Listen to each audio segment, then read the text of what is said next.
Le Musée d'art contemporain de Baie-Saint-Paul tenait le 23 novembre dernier son 16e cocktail de financement sous la présidence d'honneur de M. Paul Labbé. Ayant agi à titre de président du conseil d'administration durant 17 ans, il constate le chemin parcouru depuis la création du musée. Les arts, la peinture, c'était pas nécessairement dans l'ADN des gens de Baie-Saint-Paul, même si, comme j'ai dit tantôt, c'était le paradis des artistes, mais c'était aléatoire comme slogan. Ça s'est développé avec le temps. Les gens sont sensibilisés à l'art, à la peinture, à l'art contemporain surtout, parce que c'est pas un art que tout le monde nécessairement contrôle et aime. Pour Paul Labbé, le musée de Baie-Saint-Paul est un moteur important du développement de l'activité touristique. Quand on voit l'importance que Baie-Saint-Paul a pris, la longueur de la saison touristique, on parlait des années, moi je suis plus âgé, j'ai vécu les années 70, 80. Le tourisme c'était juillet, août.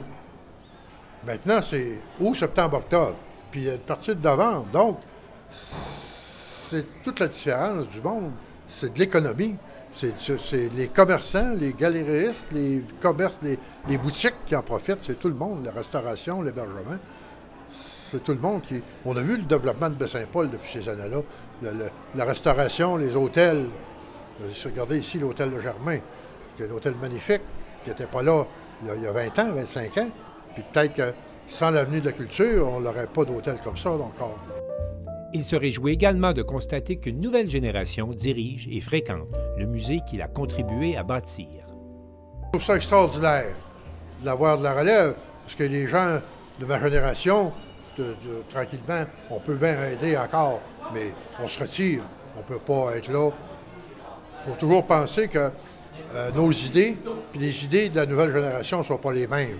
Les idées de développement, les idées on voit ce qui se passe à Baie-Saint-Paul. Il y a beaucoup de jeunes qui prennent la relève, qui prennent la place. Donc, moi, je trouve ça très stimulant, très encourageant pour l'avenir de Baie-Saint-Paul.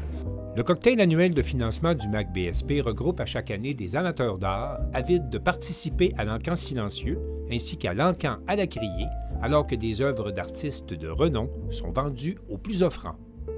Avec un budget de fonctionnement de près d'1 million de dollars par année, le MAC-BSP possède une collection de quelque 3 776 œuvres d'une valeur estimée à plus de 18 millions de dollars.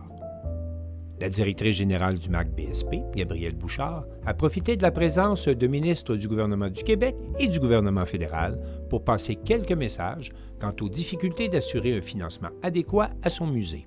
L'énergie est là, on travaille de corps et âme sur place, mais reste que on manque de fonds. Puis même si on en reçoit, mais des fois on se fait couper. Après ça, il faut grappiller à droite et à gauche. Il faut multiplier les projets parce que c'est pas le fonctionnement qui vient nous subventionner assez.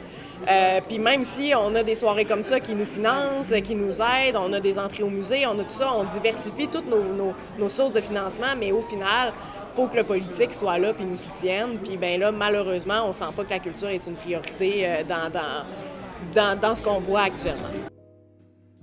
Cette 16e édition du cocktail de financement du MAC-BSP a permis d'amasser la somme de 92 500 $.